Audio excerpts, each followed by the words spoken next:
सदस्य राज्य महिला आयोग जब मैं बनी उसके बाद से मुझे फ्रॉड कॉल्स आना शुरू हुई। सबसे पहली कॉल मुझे आई डीएम उन्नाव के नाम से और पैसों की कुछ फिरौती इस तरीके की डिमांड थी। 1 हफ्ते 10 दिन के बाद करीब मुझे फिर से कॉल आती है और मेरे से ये कहा जाता है कि सीएम के मुख्य सचिव बोल रहे हैं और मेरे से कुछ मेरी जाति सूचक मेरे से सवाल पूछे गए।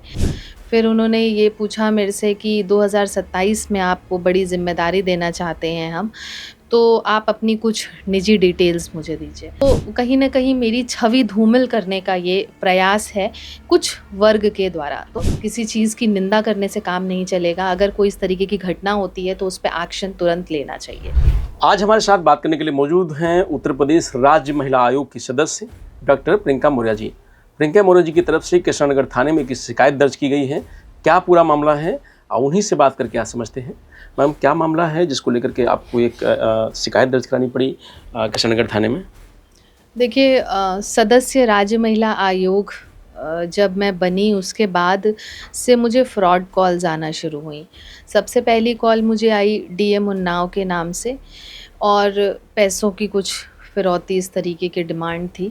तो मैंने डीएम उन्नाव को कॉल करके क्लैरिफ़ाई किया। उन्होंने इस चीज़ को क्लैरिफ़ाई किया कि उनकी तरफ से कोई भी ऐसी कॉल नहीं है। फिर उसके बाद 1 हफ्ते 10 दिन के बाद करीब मुझे फिर से कॉल आती है और मेरे से ये कहा जाता है कि सीएम के मुख्य सचिव बोल रहे हैं और मेरे से कुछ मेरी जाति सूचक मेरे से सवाल पूछे गए कि आप किस जाति से आती हैं? मैंने उनको बताया कि मैं बैकवर्ड क्लास से आती हूँ। फिर उन्होंने ये पूछा मेरे से कि 2027 में आपको बड़ी ज़िम्मेदारी देना चाहते हैं हम, तो आप अपनी कुछ निजी डिटेल्स मुझे दीजिए। तो अब जिस तरीके से सामने वाला इंसान मुझसे बात कर रहा था, मुझे डाउट हो रहा था। मैं डॉक्टर हूँ पेशे से और पेशेंट्स को देख कर के, उनकी बातें सुन कर के सिम्पटम्स निकाल लेती हूँ कि उनको बीमारी क्या है। तो उनके बात करने के तरीके से मुझे लगा नहीं कि ये मुख्य सचिव हैं। तो उन्होंने मेरे से काफ़ी जानकारियाँ पूछी। तो मैंने उनको एक बात कही कि अगर आपको मेरे से कोई जानकारी चाहिए तो आप 1 to 1 मुझे अपॉइंटमेंट दीजिए, मैं आऊँगी। आपको जो जानकारी चाहिए मैं दूँगी, सरकार की कोई भी जानकारी मैं फ़ोन पे आपको नहीं दूँगी। उन्होंने सैलरी पूछी मेरी, अध्यक्ष, उपाध्यक्ष की। तो सवाल ही कुछ ऐसे थे बेतुके कि मुझे लगा कि ये कहीं न कहीं सरकार की, और क्योंकि मेरे बहुत सारे मिलियंस ऑफ फॉलोवर्स हैं और बहुत लोग मुझे सोशल मीडिया पे पसंद करते हैं, मेरे कार्य को पसंद करते हैं। महिलाओं के लिए अक्सर मैं तत्पर रहती हूँ, उनकी सहायता के लिए।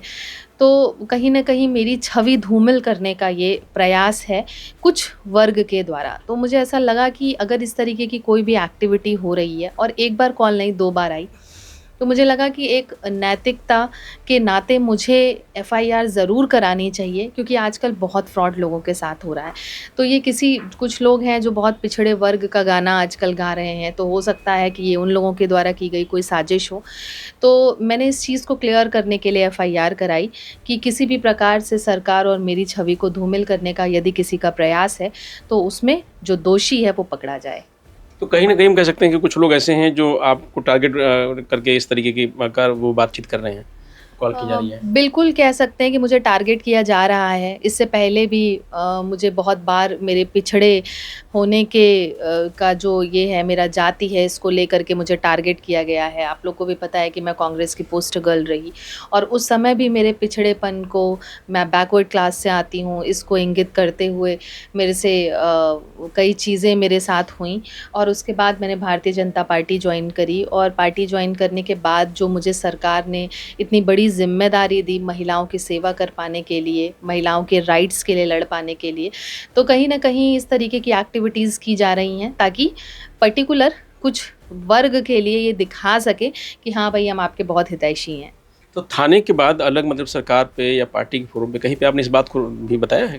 मैंने सबको ये चीज़ बताई और क्योंकि छुपाने लायक कुछ भी नहीं है, मुझे बताना चाहिए। एक ज़िम्मेदार नागरिक होने के नाते, डॉक्टर होने के नाते, आजकल बहुत सारे स्कैम्स भी हो रहे हैं, तो पीछे कुछ भी हो सकता है। एक महिला होने के नाते, डॉक्टर होने के नाते मुझे ऐसा लगा कि ये मेरा फ़र्ज़ है कि मैं और भी लोगों को जागरूक करूं कि ये फ्रॉड किसी और के साथ ना हो जाए। और मुझे ही नहीं, और भी कई सदस्यों को इस तरीके की कॉल गई थी। जी। तो अब जब क्योंकि शिकायत हमने दर्ज कर दिया तो अब क्या चाहते हैं पुलिस की तरफ से क्या होना चाहिए? ऑफ कोर्स कार्रवाई होनी चाहिए और इस तरीके की अगर कोई घटना कर रहा है तो उसको पुलिस पकड़े भी, ताकि किसी और के साथ इस तरीके का स्कैम, फ्रॉड ना हो। तो डीएम का को उन्नाव के डीएम की तरफ से जो फ़ोन आया था, कहा गया कि हम उन्नाव के डीएम बोल रहे हैं, उससे पैसे की भी डिमांड की गई थी। हाँ, वो तो मेरे से ये बोल रहा था कि कुछ फर्नीचर्स हैं और आपको हम चाहते हैं कि वो फर्नीचर्स आप ले लें। तो मैंने कहा कि डीएम साहब, मतलब आप ऐसी बात कर रहे हैं, मुझे समझ में नहीं आ पा रहा है और मुझे नहीं है रिक्वायरमेंट। तो बहुत हड़बड़ी में वो था कि अरे नहीं, ले लीजिए, बहुत सस्ते दामों में है। तो मैंने सीओजी नंबर पे कॉल किया डीएम साहब के और इस चीज़ को क्लैरिफ़ाई किया।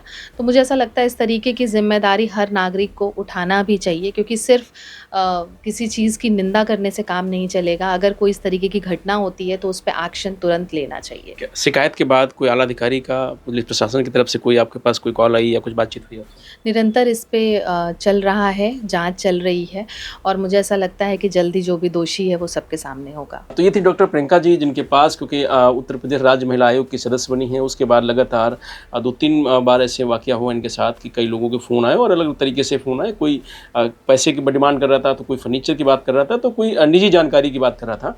इन सब चीज़ों को लेकर के उन्होंने कृष्णनगर थाने में एक एफआईआर दर्ज कराई है और उसकी कार्रवाई चल रही है।